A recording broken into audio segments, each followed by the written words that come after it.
Predstavte si 5 miliónov ľudí, ktorí prídu privítať novozvoleného prezidenta. Nehovoríme o budúcom slovenskom prezidentovi, reč je o Barackovi Obamovi. Ten sa dnes stane novým šéfom Bieleho domu. Ľudia ho milujú a tak skoro toľko, koľko má celé Slovensko obyvateľov, ho dnes príde pozdraviť pri príležitosti jeho inaugurácie.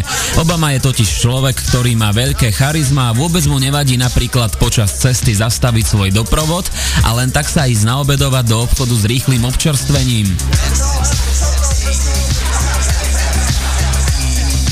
Je úplne prirodzený, má zmysel pre humor, športuje, pri rokovaní má však tvrdú ruku a dokonca si rád aj zatancuje.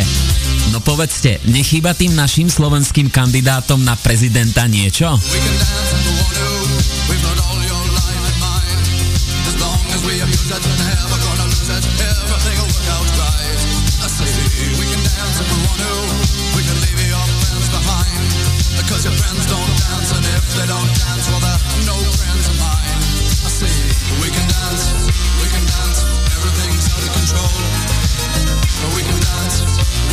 Amerika má teda od dnes nového prezidenta, aj portál čas.sk sa pridáva ku gratulácii.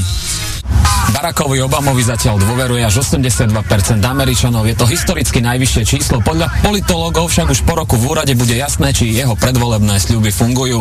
Miro Lukáš, Peter Minárik, Washington.